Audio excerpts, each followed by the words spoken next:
We got a busy week. Yeah. Welcome back to another episode of On Your Left Startlist Power Rankings, the show where we break down the upcoming pro lists in 30 minutes or less. Today, we're diving into IRONMAN Cairns. My Greg Welch there for you. I'm joined here by my co-host, pro triathlete Evan Price, and the legend himself, intern Blake Pfeiffer. And our guest this episode is a Boulder native, well, not Boulder native, Boulder resident, host of the Endurance Matters podcast, and a man with over 30 Ironman and 70.3 podiums, fresh off another one in 70.3 Shanghai we all watched. Please welcome Justin Big Metz Metzler. Oh, a round of applause. Thank you, gents. It's a pleasure to be on. I'm happy to give my insights here and see if I can add some value to the show. Dude, I became a Metzler fan because I didn't know really pro triathletes. Our video, Bear Lake Brawl 2020. Yeah. I was going to say that. That was the best. Blake gets a microphone in his face, and who's this guy first of all, I love big guys. I'm a big guy fan. Who is this 6'4" frame with a bleeding shoe and a shit-eating grin, happy-go-lucky attitude? And Bear Lake Brawl was such an amazing day. Like, that's like if you know triathlon, that was an incredible day for pro triathlon in the middle of the pandemic. It really was. The best. It was the cornerstone of everything. We pulled so much content out of that. I watched that video all the time with the George Patton intro song with the pan over to that lake. And then you see people walking in the swim because it was so shallow. Pissing down rain. It was so Sam bad. Long was like freaking sprinting like a gazelle through the whole swim in like 3 inches of water. And we're all just trying to swim or like dolphin dive the whole thing. And yeah, no wonder the guy freaking won. That was an iconic race. Wasn't that a time trial start too, Justin? They couldn't mass start it. It was like everybody had to go off in 5-second intervals. Yeah, totally. That's a wild concept. Is like a pro race, but from a 5-second start, just like what you're just chasing the guy in front of you. Then basically, Yeah. That whole time was crazy. It was like that race in particular was so nuts, and all the guys were just going all out. And you got to realize like that was a pretty legit start list. You had Sam Long, Hansen, Canute, myself. There were like another Andre Lopez was there. Yeah. There's probably another like 4 or 5 guys that were like, pretty legit competition. Yeah. If you haven't already, it was uploaded 5 years ago or 4 years ago, whatever it was. Go watch it. It's one of the 7 videos on our YouTube. I mean, you see people on their bikes in wetsuits. It was a miserable day. You see a shell-shocked Ben Canute sitting under a tree in the distance at the end of it. It is. You see like the birth of Sam Long. Like that was like when Sam came into his own, man. That was. I was terrified of him. He was so scary. Guy was so passionate. Let's get to the nitty gritty here. We're all here for Ironman, and Blake, what a brilliant marketing idea. I think we threw it in the group chat. I was like, when are we doing Cairns? He goes, you mean Racing Canes? Yes. And I was like, oh man, that's a beautiful marketing ploy. So, do you think is any Aussie going to get that? Probably not. I don't think any of them are going to understand that. That makes it even better. It's such like a U.S. take on an Australian thing. Dude, I honestly thought this race was in France for the longest time because they all say it's Cairns or Cairns. Oh yeah, there's cans in France. Yeah. That was in the French Riviera, but lo and behold, we wanted Justin to come on because Justin's a student of the game. He's a journeyman in triathlon. The guy knows everybody, and he knows some of these athletes. He's been down in Oceania to race, and I hate calling it that, but I don't know what else to call the region. So we wanted to bring him on here and to give us 2 cents and do the power rankings with us as our first guest. The way we do things here, I'm going to run through a little house cleaning. I cut down, so we got 5 tiers for the men. We do it as we fly. Typically, we like to see pedigrees merge together, in some kind of nature's, I guess it's nature's equation. And then we label them based on, what similarities they have. So we got 5 categories for the men. And then I narrowed it down to 4 for the women. I know we're going to add a few people down here from these 9, but typically we like to take 35 to 40% of the start list. So we like to be equitable across the board with how many athletes we put into these power rankings for those of you that are new at home. So shall we dive in, gentlemen? Let's do it. Do we want to start with the men? Let's start with the men this time. Listen, we all know 1 or 2 names, right? Who wants to start it off? Yeah, let's go, Justin. Who jumps out at you? You've raced toe-to-toe with a couple of these guys. Who do you think's fit right now? Who are the danger guys right now for the win? Yeah, I mean, look, I think it's hard to overlook Hansen here. I think I've been seeing good consistency from him in 2024. I think looking at the start list, some of these guys also maybe have had some inconsistencies. Matt hasn't had the greatest start to 2025, and there has been a lot of travel involved, so maybe that does sort of bring him down a little bit. But I think we're talking about a guy in a race like this that's probably going to have a softer bike, and it's going to come down to a run. Like most days of the week, dude's going to be in 230 shape, 235 shape. So I could see Matt Hansen winning this thing. Oof. Yep. That's spicy. Yeah, I think good there's a pull. lot of guys actually that can win. I think this is so different than our Eagle Man breakdown because there are like 5 guys that can win. I think on their best day, 5 guys in this field could win this. Matt's definitely in there. So on the other side of the spectrum, you go from pure veteran experience. Jamie Riddle's going to be dangerous if he can recover coming back from San Francisco because he's there. I just checked his social media. He is planning on racing. Yep. What is he, I think 20, also 23, you can't 24? You can't discount Curry in the fact that he didn't have to travel, right? Yep. So I think, like, coming from a guy who just went all the way to freaking China to do a triathlon, like, traveling is so hard and managing the time zones is so difficult. And you can say, oh, time zones don't bother me and I can adjust really easy and I'm super, like, laissez-faire and go with the flow guy.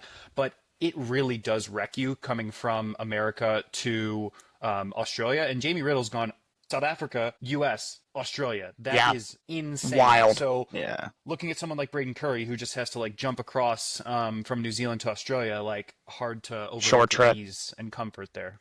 Well, I will say this. So I did a little Fibonacci sequence with the numbers because I was looking at Curry's historical race data here at Cairns, and what is it? Third, like 5 years ago, he's got like 2 or 3 first places. Second last year, he's got another second place in there. So I put those sequences into Chat GPT. It ran the Fibonacci sequence. It's spitting out first place. Second. Oh, it's spit out first. It's spitting out first, but here's the caveat. I did reverse order and it spit out second. So I'm totally not opposed to putting him up here because I do think he might be 1-2 on this based on ChatGPT's. You can't leave him out of top tier. Oh yeah, he's got to be on this podium because I mean, and Metz is right. Also, Braden historically, just like you looked at, Bolly races well in Australia or New Zealand. More often than not, he's on the podium here than off of it. So yeah, gets to sleep in his own bed. I mean, we all know.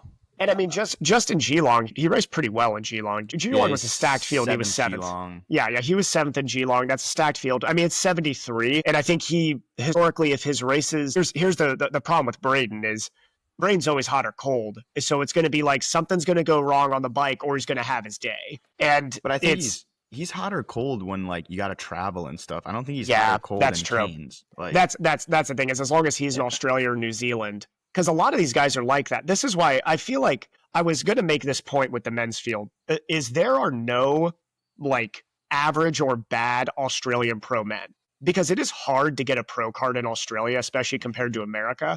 Like guys like me are not grabbing their pro cards in Australia usually. Like I would be like bottom tier. I'd be very bottom tier Australian male pro. So guys like Mike Phillip, we're talking some New Zealand guys here. Let's just say Oceania. Mike Phillips, Ben Hamilton, Nick Thompson, Ben Hill, Matt Newman, Braden Curry. Yeah, Matt Curry. They're all really solid pros across the board. So I don't think these guys come to their home races and like are going to have bad races. So Braden Curry will be in the mix. What I will say, looking at, because I know Hamilton, who oddly looks like Braden in a sense. He does. It's like the same dude. Yeah. This is his 5th race of the year. And I know he's a favorite because of his historical race data and what he's done this season, but this is his 5th race. Yeah, it's in country. Is this a cooked or cooking situation? Is he cooked or is he going to be cooking? I think he's going to be cooking, but he's right on he went St. G, Texas, Geelong, Ironman New Zealand this year. That's a lot of racing already. That's what I mean. Do you think you have to think a little bit differently about the Oceania guys in the sense that their summer's flipped? So, like, if it was August time and we'd be talking about people doing 5 races, no one would bat an eye about having 5 races under their belt in August for an American athlete. But for these guys, they're fit and ready coming into March. And so, like, for them, that's sort of, coming into the end of the summer. So I think the race volume doesn't really turn me off Ben Hamilton's possibility for a high performance here. The dynamic I do think is potentially going to be not in his favor in the sense of like the bike. He's more of a strong biker, right? So like, I don't know if this course necessarily suits someone who's such a strong biker. Like he smashed St. George. I think he was 2nd in St. George last year and the dude's just got massive power. If he's going to be coming from behind on the swim, Mark Hart's going to be driving the pace from the front. It might be a tough race to catch and he needs to be at the front starting the run, I think, to have a shot. This is why we bring Big Metz on. He that's a great take, Metz, and also he biked 203 in St. George this year, which is flying on that. Jesus. I mean, he can bike. Yeah, Ben's very strong too. So I mean, like, there you go. Can't beat that. That's as good as it gets. So who do we think is top tier mentality or pedigree up here with Matt Hansen, Braden Curry? We're talking Ben Hamilton because local favorite. I don't think Nick Thompson is put up there. What do you guys think? I'm gonna Jamie, disagree Nick? with that. Okay, I'm gonna disagree. I think Nick and Jamie both need to be in there. I love Nick I'm on the Nick Thompson train for the next 12 months. I think I think his stock is just going straight up. He was running with Blue for a short bit in Texas, right? Blue was running with Benito, and then they caught Nick and Cam, right? And then Nick went with them for a second, if I remember right. And then Nick ended up separating and hanging out there for a while, and I think ended up 6th or 7th on the day in Texas. This is my only caveat with Nick is there's a lot of hype around Nick. And historically, when you see athletes get a lot of pressure thrown on them, sometimes they falter. I mean, it's hard to show up to every race. So that's my only caveat, and that's where I wouldn't put him in the power ranking up here. I understand your argument. I'll respect it, and I'll honor it. So does everyone agree? Does everyone agree? That's what do you think? Can he win? I'm struggling to put Nick Thompson on the same level as a Braden Curry or Matt Hansen. Do we have information on a previous podium or previous victory in an Ironman for Nick Thompson? I do not think you can put past your athlete. Solid. Get out of here, Evan. A lot of solid, but no breakout. This isn't even one of my hot takes yet. This is like my lukewarm take. Is like also I would bet a house that he would be top 10, but I would not bet a penny that he wins. That's 0% shot he wins. Blake just from the top rope on me there. Sorry. I'm gonna give you my hot take. Mike Phillips beats Nick Thompson every day. Okay. In an Ironman. I like that take though, because it's probably right. Because Mike Phillips, that dude's run probably 5 Ironmans. He won New Zealand this year. Every day of the week. The dude's he's very, very consistent. Like he won New Zealand. Yeah. Throw Mike to the top. Which by the way, he's third in that country behind Kyle and Wild, and that's because they got the T100 bump. So yeah, that's my point. Yeah. Mike Phillips is a dog. What happened to Mike in South Africa, by the way? I know he DNF'd, but I didn't look into what. Was it a bike mechanical? I think he had something in South Africa happen. It wasn't like he pulled out on the run, I don't think. I think something bad luck happened. But New Zealand, you're right. He won New Zealand. And so he's fit. I'm calling these guys the Gruden grinders because you look at these 3 athletes at the top and they just grind it out. I mean, they're I like that. Blue collar, bring your lunch pail to work type of athletes. Now, hold up. We gotta. So here's my actual hot take on the day. There's a guy that we're not. So Metz already mentioned him. So me being I'm not a medical doctor. I'm a physical therapist. So I always want people to understand there's a difference in this world. But Mark Watt's on rotations right now, okay? He just went on a cruise. So he's training on a cruise ship. Did you see his travel video too? Dude, Bro's here's the got thing. puddle jumpers all over every single country he's flying to. What kind of fitness is he going to have coming into this? He's already been having cramping issues, which in my opinion medically means he's exhausted.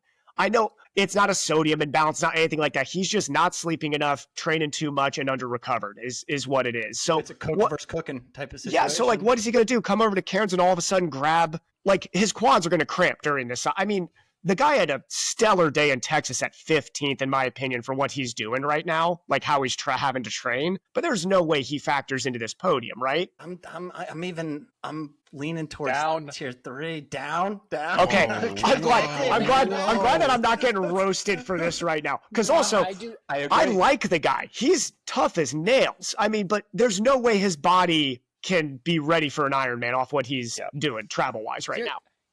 Here's my Marquardt hot take. And I don't really know Marquardt. Marquardt comes on the scene. He starts doing triathlon, obviously got an incredible engine. This guy's able to manage everything for 12 months and be one of the best American athletes in the country, seemingly out of nowhere. But you can't get anything for free. There's no free trade-off. You can't have it all, right? You can't be a med student. You can't be traveling with your girlfriend. You can't be trying to be an Ironman professional triathlete. You can only be good at 1 or 2 things in life. And so this dude's trying to be good at 5 things, and something's going to fall. And I think in the past, maybe something else fell and triathlon was able to come up. But right now, I think that Big Dog's cooking a little bit too hot. And I know, is he still working with Yoder? Ooh, that's a great question. I don't. If he's still working with Yoder, and if I have any understanding of Yoder's coaching, it's a very no BS approach. Yes. Like this guy's saying, hey, look, I don't care if you're going on a cruise, find a way. Yeah. And so he's finding a way, but it's coming at the cost of, like you're saying, his energy balance and his overall recovery, right? Like you can sit there and have 14 Morton gels and ride 3 hours on the thing, but it's not the same as going and doing a solid 3 hour ride and then coming home and working on your medical studies and your Normatec boots. Like those two things are very different. And this has to be where his cramping issue's starting to, because he keeps on talking about that. He's like, I come out of the water, I get on the bike, I start to push, cramping starts to happen. I'm like, this guy's system's under recovered is what's going on. Like this is, and he's coming in hot into these races off of like big work weeks, and he's like short travel, hopping in, world-class fields now, and he just doesn't have that recovery time like he did 2 years ago when he was. Now, understanding too, medical-wise, I know that he was a busy student. I understand when he was on research. He has way less time on his hands now being on rotations than he did when he was in research. Research is a soft schedule in the sense of time management compared to being on your rotations. And then even worse is going to be once he goes to residency. Residency can be 60-hour work weeks guaranteed. He will not be able to train at this level. So he's getting everything he can out of himself on rotations, but it's a different world than the Marquardt we saw when he was towards the front in Kona. That was a different time management schedule he was working with then. That's good insight. And I'm not trying to interrupt or anything, but part of my job is to make sure we are 30 minutes or less, folks. So yes, we got to keep it moving here. Ben Hamilton. We just talked Second about tier. it. Metz Second brought up tier. a great point. He's in season. If this was any other region, it's not a big schedule. So we're throwing up right here next to Nicholas and that ugly mullet. Jamie Riddle, this is the wild card. Put him in that top tier. No, that's a hard take. Put some respect That's on tough take. Put some respect on the 140.6. I don't think it's there, about Evan. Jamie. I think it's about the top guys that we have in there. I think you have to respect them more than Jamie. I'm picking Jamie for third or fourth. I think a first or second is probably out of the equation. Talent-wise, this guy's off the charts, but I think like actual execution-wise, like he needs 5 more reps, and this guy's going to be an Ironman winner. That's fair. This That's race, fair. I don't think he's there yet. Evan's getting bodied left and right. But also, that really goes against my podium because he's going to win the race on my podium. So that's All right, so next we have the legend himself, Josh Amberger. Hopefully I pronounced that right. Berger. Please put him in the third tier. We can't put this man lower than third tier, Yeah, right? he can't. Out of raw respect for this man. No way. He's third tier to second tier. I could see Josh popping off and Yeah. going for a third here. I would love. Did he come in this year? What's the scouting reports? Yeah, I've got his. him at was it the Outlaw or something? He was a Hell of the Westies podium. I think it was his last podium. 8th Port Mac, and then 10th at Cairns last year. His last full was Malaysia in 2024, and he ran a 3:13. So I mean, hopefully he comes in great shape. Who would love to see Amberger up there? That'd be great. Yeah, I know. He's a crowd favorite. I mean, he'll feed off the energy. Ben Hill, pro cyclist, turned triathlete, if I'm not mistaken. Loves Ironman. Yeah, that's what I was looking at. The guy's just an Ironman beast. I think he's right up there with Amberger. What do you guys think? I think solid third tier. He's one that definitely bikes well. He's thrown down a couple okay runs too. In Ironman Australia, he did 2:45, so he can run well, but his runs are all over the board. This is on you, Blake. Did you do enough research on him? Yeah, he's actually. I know a decent amount about Henrik Gosch. I raced Henrik Gosch for the first time 2016 Challenge Finland. Absolutely destroyed the field. So this dude's been going for quite some time. How old is he? He's on he's on a hell of a hot streak. He won the Husky race. He won Port Mac, 11th in Geelong, and then just a bunch of top 5s, top 10s under the past few years. He's got to be Amberger tier. He's got to be third tier. He's not a fourth tier guy. He's solid. He's going to be very solid. He's either going to be DNFing or like very much in the mix. Yeah, I will say that I think that could be a tier DNF or in the mix because I do notice, and this is a direct shade at Australian triathletes, there's a lot of DNF guys on this list. Like they Amberger's not a DNF guy. Amberger toughs it out though. So DNF not for Amberger. Yeah. Amberger will not. He's a tough dude. But Braden definitely goes into that. Braden Curry, absolutely. I mean, Oz, there's a bunch of them on New Zealand. Yeah.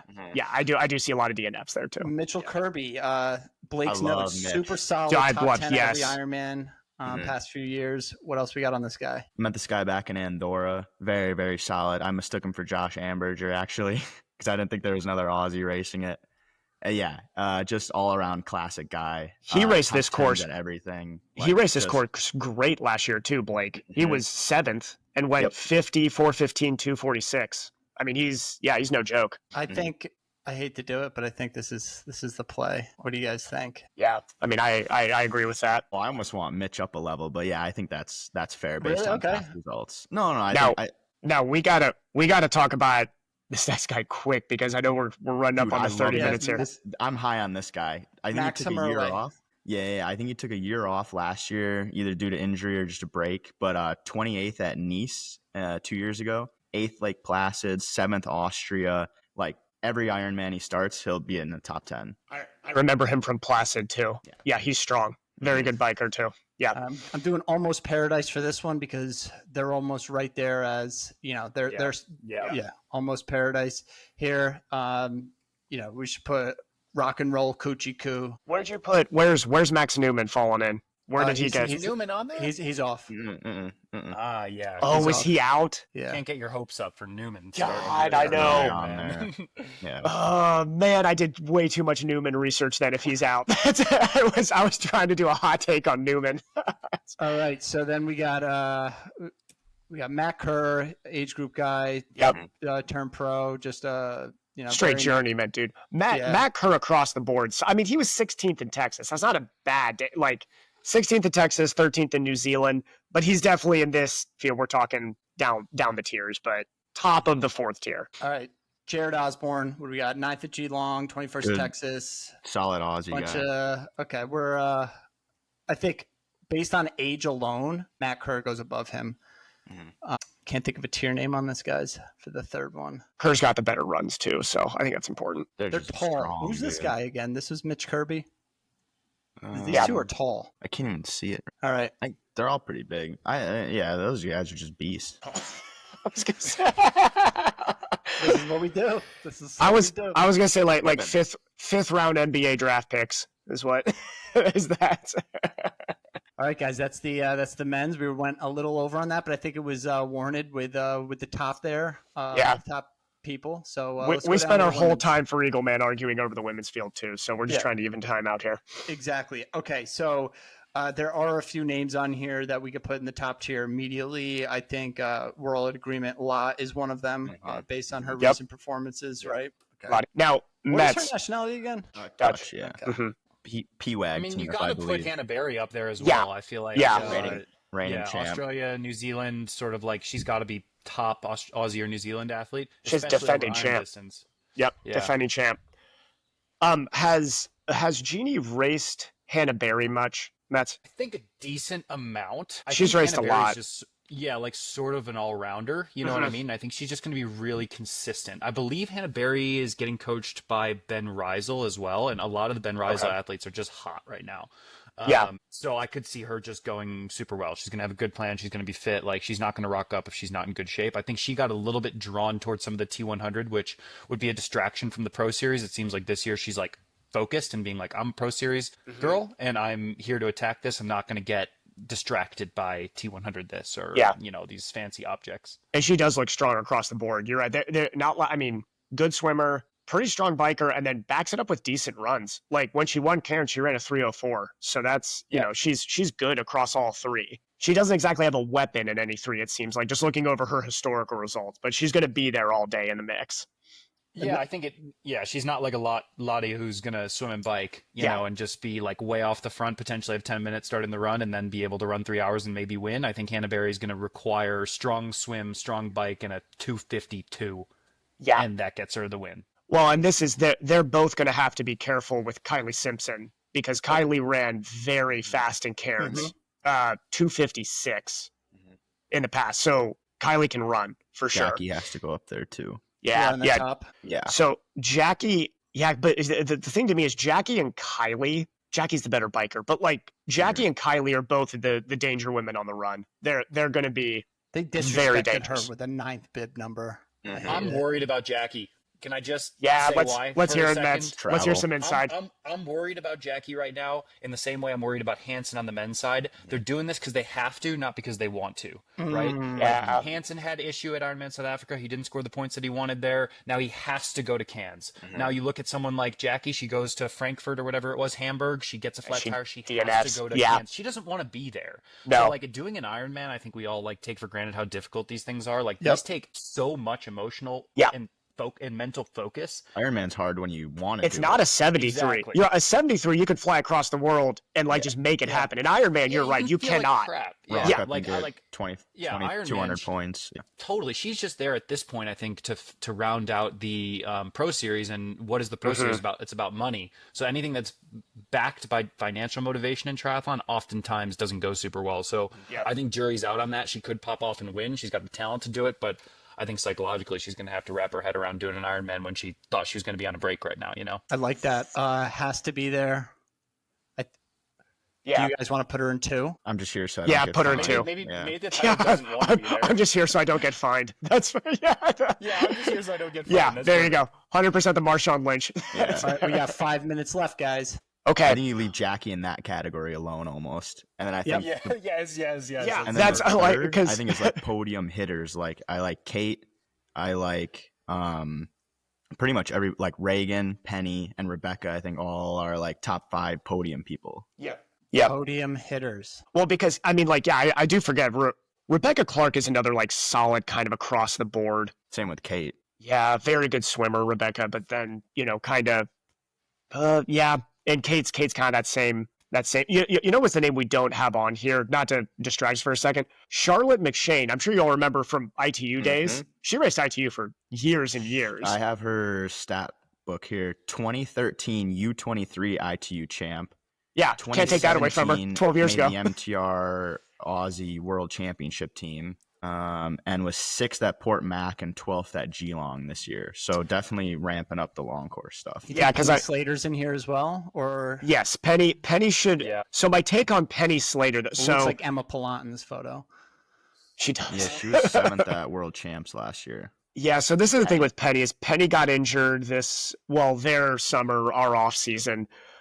She transitioned coaches. I'm not sure who her new coach is, but I know it used to be Jack Kelly, no longer is. She ran into some injury issues, struggling a little bit, but Penny was a workhorse and is very Aussie in the sense of strong across the board and going to be there all day, but it's just going to depend on how she is coming back to full distance and where she is post-injury and all that. So this last girl, Gabrielle Lumpkis, she's an American that lives in Australia? Yeah, it seems like she either lives there or is just doing a stint there. But what was she? 4th at New Zealand, which I really like. Okay, wow. So definitely we can put her in the bottom, but she definitely is could probably be in that podium category. So should I add that female, who are we talking about? Charlotte McShane should be in there for sure. Charlotte McShane. Let me add her. Oh boy. That's an issue now. Oh shit. Oh yeah, okay. I remember this chick. Yeah, man, it's so funny when people don't have Pro Series photos. You gotta pull 30 out. minutes. It's like something from Google. What the heck? This is her, right, guys? Oh fuck! Damn it. God. Yeah. It. So we had some technical difficulties. Riverside, the servers crapped out, so Big Metz got dropped off and booted out.